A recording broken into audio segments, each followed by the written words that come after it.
I've been reading for the last week. I've been reading Why We Eat Brackets Too Much by Dr. Andrew Jenkinson, who is a bariatric and general surgeon at UCLH, University College London Hospital. The New Science of Appetite. It is actually Why We Eat Too Much, not Why We Eat Brackets Too Much. I'm interested in the brackets. I might ask him about it. This is a subject very close to the hearts of both me. No, I should have put myself at the beginning of that. Very close to the heart of Mark Dolan and also of me, because we talk about it all the time, don't we? About how to lose weight and whether you can and what sort of. Mark has spent since I met him. Mark's been trying to put me on a low carb sort of neo-paleo diet.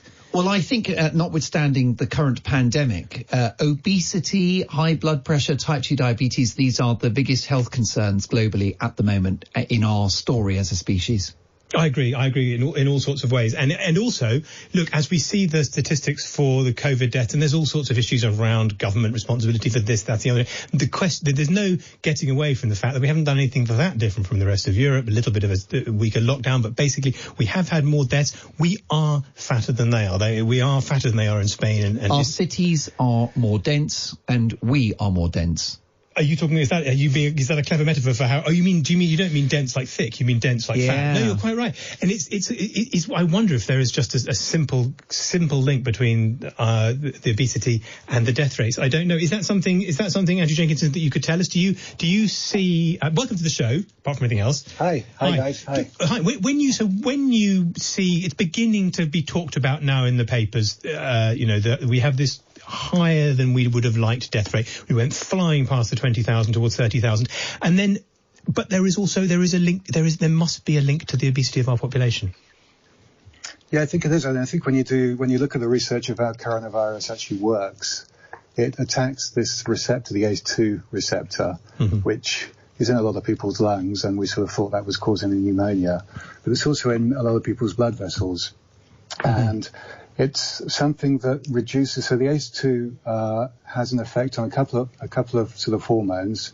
It converts a hormone called angiotensin 2 to angiotensin 1-7.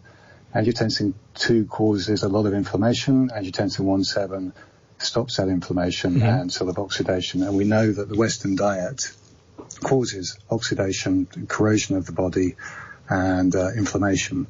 So people who are obese tend to have much more of these ACE2 receptors in order to try and damp down the natural sort of inflammation that comes from the way they eat.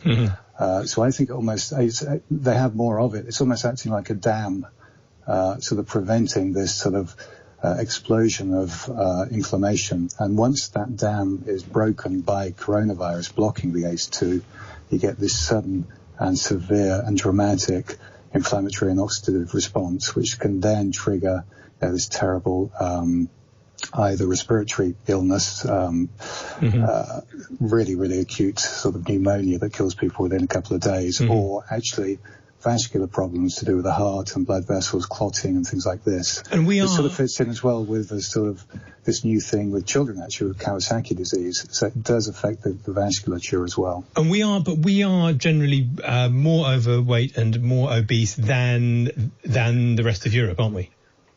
Yeah, so we are the sick man of Europe. And I think, when you look at when the lockdown was, it was probably, actually, earlier than the Italians and Spanish as far as where we were with the epidemic. And we did protect the NHS. I'm part of it. We haven't done any elective operating for like several weeks now. So the NHS was completely reconfigured and it wasn't overrun. But despite this, we seem to have more deaths than the rest of Europe. And would you put that down to obesity then? So, not just obesity, but the conditions that it causes, so high blood pressure and type 2 diabetes. So I think that, I think we're sort of seeing what we can blame politicians for. Was the lockdown too late? Do we not have enough PPE? Various other different things. But actually, I think we should be looking at the health of our people, our population, And maybe Boris is almost like a totem of our absolutely. Well, look, so Boris, one of the problems that Boris was obese. Talk to me about, because in your book, it's fascinating there. It's some science that I knew, a story that I knew, but also with lots of new angles to it about why, about the bad science in the 50s and 60s and 70s that led to everyone eating low-fat food and basically replacing what had previously been animal fats with carbohydrates and sugars and I'm just sorry, as I'm talking to you, I'm looking at Boris on the TV, looking considerably slimmer than he did before. Why was Boris 60? He's my height, 5'9". I am 12.5 stone, and I am not thin, and I'm currently on a diet. I've actually been dieting all week in accordance with what's in your book. Not in a mad, crazy way. Yeah. I've just been going for the fats and the omega-3s at the expense of the carbohydrates. Why is Boris 16 stone? Well, you know what will happen, because he lost quite a lot of weight on his with his severe critical illness. Mm-hmm. He will actually put that back on, and probably more, so he'll struggle even more than Great. before. Explain to our listeners why, because that's one of the most interesting things. And this is exactly the same as people who recurrently go on low-calorie diets. So when you go on a low-calorie diet, you do lose weight initially, but your metabolism adapts, and this is your basal metabolism, so the amount of energy that you consume even before you move. So this is your cellular reactions, heating your body, your heartbeat, that sort of thing. So you can sort of, go on a 1,200 kilocalorie a day diet for a while, lose, 5-10 kilograms, but then your metabolism is going to adapt down and actually save energy. Well, that's because... You can end up on a 1,200 kilocalorie diet and plateau and not lose any. Well, that's because what I understand from your book is your body doesn't know that you are voluntarily withholding the calories and thinks, wait, it's a famine, I'm going to have to hold on to it. Or a sickness, So and actually one of the interesting things of the book is the research also shows that if we didn't have this metabolic adaptation in our bodies to try and prevent massive weight swings upwards or downwards, we would all be massively overweight, because we consume a lot more than we did 30 years ago as far as calories are concerned. So we actually over metabolize, and that causes things like sort of mass population problems with blood pressure. Because that's one of the astonishing things you say in one of the conclusions you reach at. Just given how much we eat and what rubbish we eat, it's astonishing that we're not fatter. Totally, yes. And this comes down to this metabolic adaptation keeps us all in our sort of preordained, genetically determined, and also which environment, which country we live in. Mm-hmm. So those two things together are individual weight setting. So you may be lucky, you may be from a family that doesn't suffer with obesity, and even if you're born into an area where there's a Western diet and Western culture, that you never suffer. You can eat what you like, and we know these people, and they never put weight on.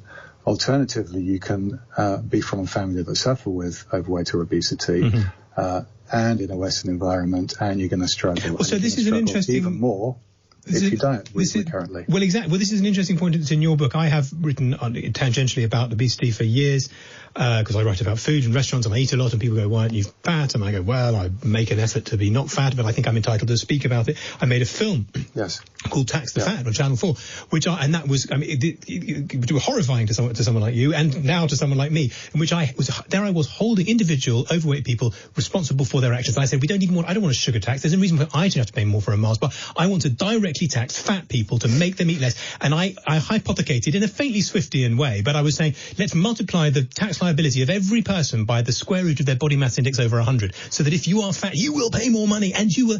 And I was like, making these people responsible there, and they would say, no, but it's genetics. Yeah, it's not genetic, you're just greedy. It turns out, I've read your book, I was just wrong. Well, the problem is that the fact that people can lose a bit of weight on a low-calorie diet sort of acts as a smokescreen. People then think, well, yeah, actually, just the simple calorie in, calorie out equation is the thing that we should be going for. But they don't realise, this metabolic adaptation actually. So you're saying it doesn't work, the calorie in, calorie out equation? Not over the long term. I think short-term dieting it will work, but over the longer term, you need to look at how your weight set point is affected by the external environment, like the type of food you eat, your stress level, the amount you sleep, that sort of thing. So if we're going to talk, because you talk about it not being, you're saying to people, yes, it is genetics. You write around the thrifty gene hypothesis, the notion that, I'll let you expound on, people from cultures who historically had less food had to develop a metabolic response where they could survive, now exposed to our our high carbohydrate, high sugar Western diet suddenly get fat. Is that what you're talking about? Yes, I mean, we all have different genes, and some people and some animals, are metabolically much more efficient. And these people would survive if we did have, like a food crisis with all the people who weren't metabolically efficient wouldn't. So yes, that is what I'm talking about. There is a big, what we call heterogeneity, so big differences in the way we can metabolize. And you say, the line I marked up in the book, recurrent dieting is a great way to train your body to become obese. You're talking about, habitual dieters literally get fatter because of the dieting. How does that work? Yes, so, I mean, in my, role as a bariatric surgeon, so I see people at the end stage. They've been dieting for years and decades, and to the end of the road, and they say, look, can you please remove my stomach? Because I've heard, it's actually quite low risk and really effective. And they all give the same story. Yeah, I can lose weight on a diet, but they put it back on and then more, because basically they're training their body to be metabolically efficient, and the body's also scared because it perceives these diets as famines, environmental problems, and it wants extra insurance in the form of a little bit more weight in case the next famine comes along. I think one of the passages in the book is that, we're training our body to be metabolically hyper efficient and if we had a weight gain Olympics, then you'd be the winner in that, because they do regain weight very, very fast, particularly on the ultra low calorie diets. So are people basically changing their metabolic rate so they lose weight, and then when they come back to a higher they're higher weight than they were before? Yeah, I think most people who have been recurrently dieting will sort of understand that, what I've learned from speaking to hundreds of patients, that, you can lose weight, but then when you do put it back on, you put on even more.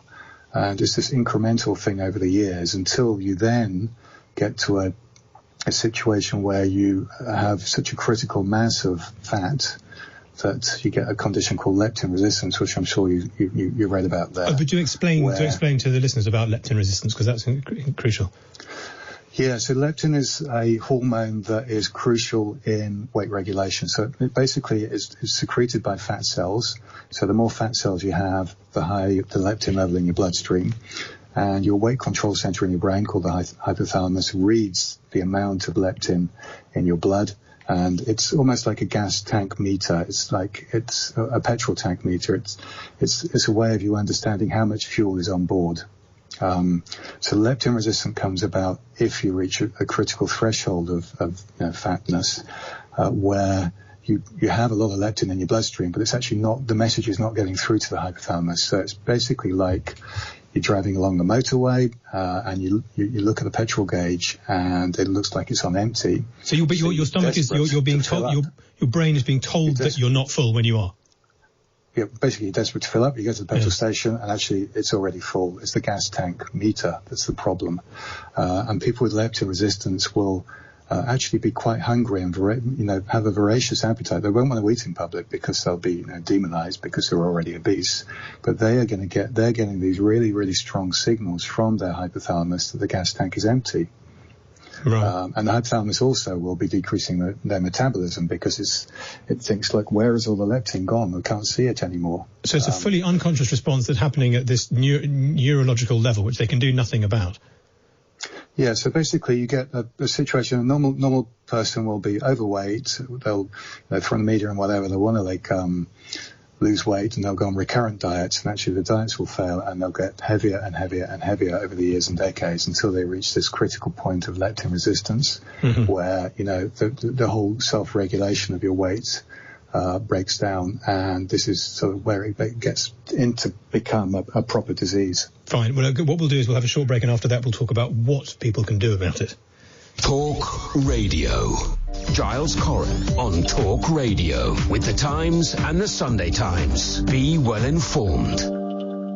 This is a message from the government about the emergency measures to support the economy during the period of disruption caused by the coronavirus.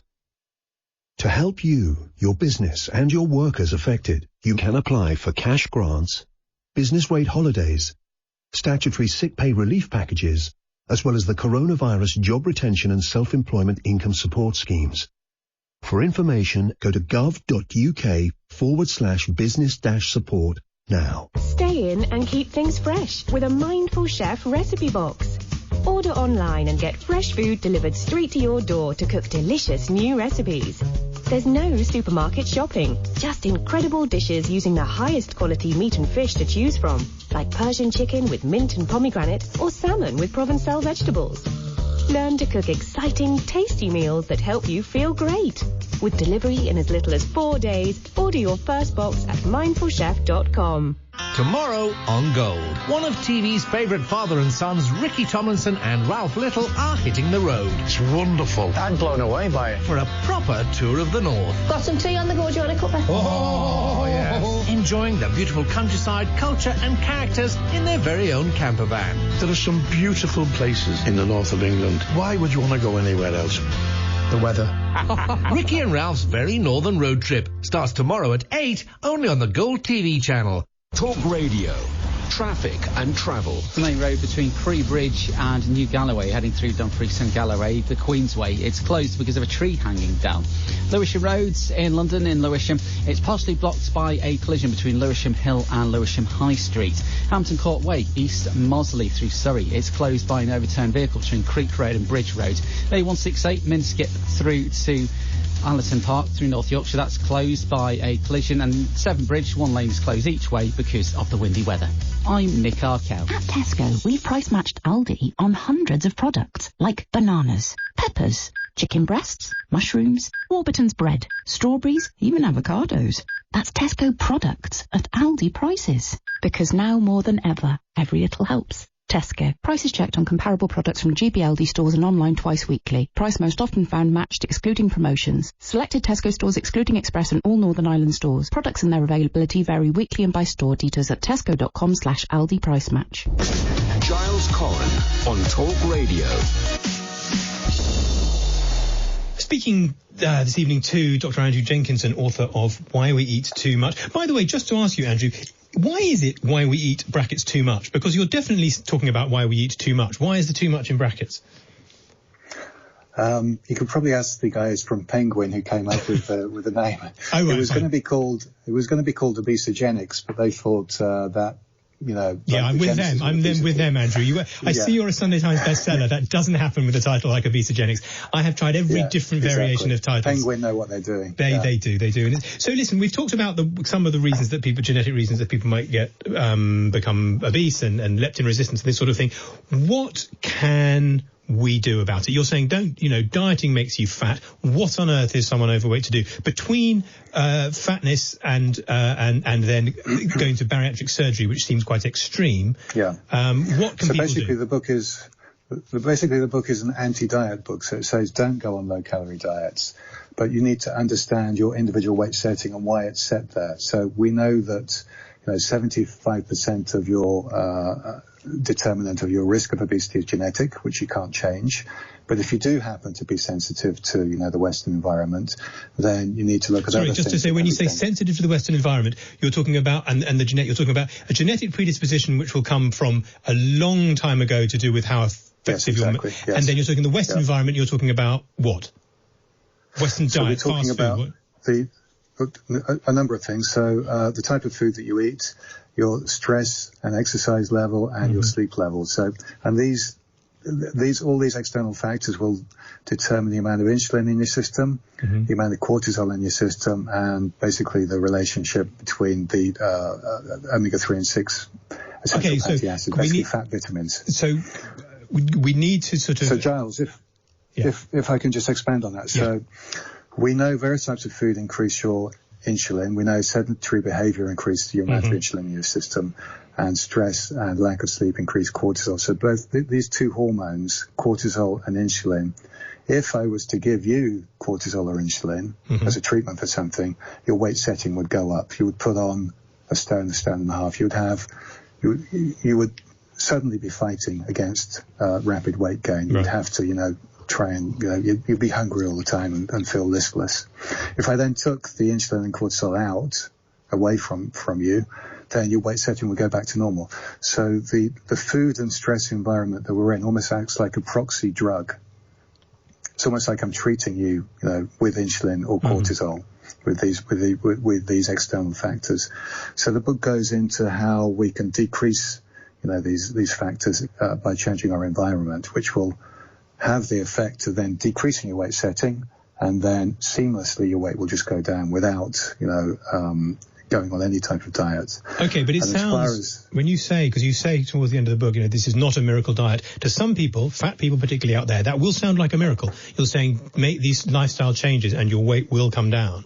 But it sounds miraculous. Yeah, but it's not, it's nothing new. It's out there, the things that work are changing the type of food you eat to decrease your insulin level. Now, people think by decreasing the amount of sugar and refined carbohydrate you eat, you're decreasing your calories. Actually, it works because you're decreasing your sort of long-term insulin level, and insulin equals weight gain. And I think Mark, you mentioned, is a big fan of paleo, so high fat, high protein. Even as you talk, he's just like thumbs up and smiling, and it's... Andrew, we try to review books with a pithy line. The book is extremely informed, it's entertaining, it's a page-turner, but the most important thing is that it's right. And it's because it's based on science, and there's so much confusion out there for our audience and across the world, actually, about how to be healthy and how to lose weight. And you have basically unlocked it with the science, which is that basically... And there's many people out there... Yeah, go on. There's many people out there like you, Mark, who have sort of unpicked it by yourself, and it works. And then obviously you read the book, and it's actually that makes sense now. That's why it works. And it is, as far as the sort of decreasing your sugar and refined carbohydrates at first, and then the last part is to reduce your glycemic load. So it gives an index of all the foods and the amount of sugar in different foods.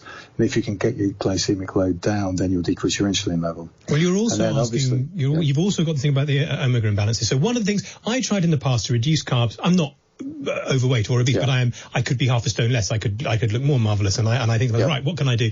And so cut out the carbs. But I would always cut out the carbs, and then I would eat some salad and little. I never quite grasped you actually have to actively up the fat, don't you? You have to deliberately fat to fill yourself up the fat, and you talk about this omega-3, omega-6 balance, which is complicated and sounds miraculous. How does that work? So, going back to fat, so the whole problem with obesity started when we had the government guidelines on heart disease. So this was, you should go on to, eat grains and decrease your intake of saturated fats, because that research, which is unveiled in the book to be a little bit biased and flawed, that linked saturated fat with high risk of heart disease. Actually, there's a higher risk for having a high sugar, high carb diet. So the whole population changed from avoiding. Yeah, exactly. The whole population got scared. You know how populations can get scared. We're now scared of COVID. We became conditioned to be scared of a juicy steak, red meat, and, high fat, normal fat milk and dairy products. We shouldn't have been scared of this. So we tried to decrease our saturated fats, because we're told by the governments to do it. And we replaced that with not whole grains, but actually refined grains, sugar, and vegetable oils, which have been sort of, and they're the real villain of your book. We're told that they are a great food, and so this is polyunsaturated fatty acids. And they are the villain of the book. They are totally abnormal, unnatural foods that have to be highly refined, almost like oil. And humans should not eat rapeseed or highly refined sunflower seeds. Well, that's one of the main things you're saying in the diet, cooking butter, cooking olive oil you'll accept, but all those vegetables have to go. And I just think of my poor dad, who had a little bit overweight and had heart disease, and in the 80s, and he was they got rid of all he wanted to eat was bacon and eggs and butter, and it's all taken. And the house just used to have these kilos of flora margarine that he ate, and he died at 69. Not of obesity related things, but and flora was terrible because it's polyunsaturated, vegetable oil, which is made to look like butter, and it's metabolically much worse for weight gain, for inflammation. The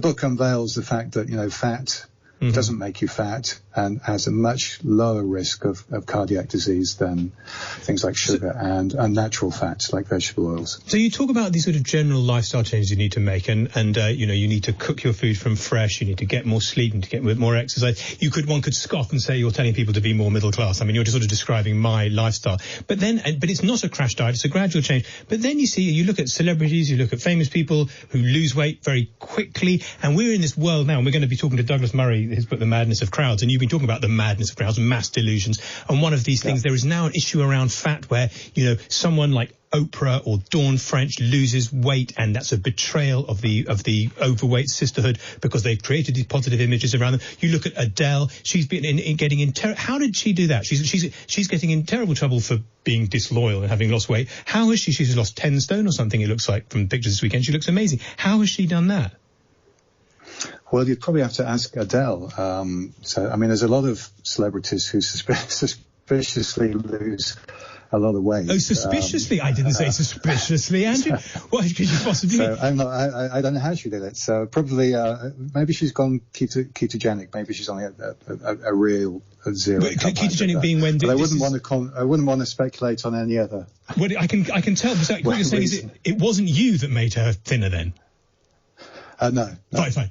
It would have been, it's a wonderful book, but I'll tell you something. I mean, people who are disparaging the fact that she has lost weight, however way she did it, she will be metabolically much healthier. Mm-hmm. She'll live for longer. She'll have a better quality of life. She's going to be able to enjoy her children. She's not going to be breathless. When she walks up a flight of stairs, she can, go to the playground with a child, whatever. She's not going to be fat shamed anymore. So, but she's getting thin shamed. What on earth is that? How is she getting thin shamed? Well, I don't want to speculate on, Twitter nonsense. Yeah, fine. No, that's fair enough. But but if she's done it with crash dieting, though. I hope there isn't going to be an Adele. I don't think it's possible, is it, Dr. Jenkinson? Crash dieting will not deliver results like that. I think the only thing that would deliver a result like that is if she actually embraced ketogenesis, which is an ultra low carb diet. It's really, really difficult to do. That would be the only way. Mark Dolan's done it, Andrew. Mark Dolan has come from the other side. Mark Dolan started off a tub of lard and is now a bean pie. But I agree with Dr. Andrew Jenkinson that you don't need to go on keto, which is below 20 grams of carb a day. That is pretty hardcore, and that's probably if you're on the verge of if you know your glycemic load, Mark, you can get down to, we've taken about 300 grams of sugar a day, even if we're eating well, like via potatoes, rice, whatever. If you can reduce that to 100 and then 80, and then even if you can get down to 60, you're going to lose a load of weight. So that's all sort of explained in the book. Two things, by the way, very important before we let you go. The book is a masterpiece. This book, Why We Eat Too Much, can change the world. But I'm on the government website at the moment in terms of the nutritional advice from the NHS of what we should eat. It's called Eat Well. I'm sure you're familiar with it. And it says that a third of what we eat should be from carbohydrates, including, wait for it, bagels and breakfast cereal. That is literally in the diagram. And these seed oils and low-fat spread. So obviously the guidelines are wrong. How long is it going to take for you to get your message out there? How long will it take to change the world? I think it may take a little bit longer. There's a lot of vested self-interest in perpetuating, the fact that saturated fats are bad for you and we have to have carbohydrates and these terrible oils instead. So I think it's going to take a lot longer. But the book is there, to try and change the world and try and change these struggles with which obese people have been going through. They're real struggles, and I feel sorry for these people. Well, you've written a book which will be helpful to them, helpful to all of us. I think it was great fun, an excellent read. Mark Dolan called it a masterpiece, but I think it was excellent as well. It's called Why We Eat Too Much. That's Dr. Andrew Jenkinson. After the break, we'll be talking about a different madness of crowds, not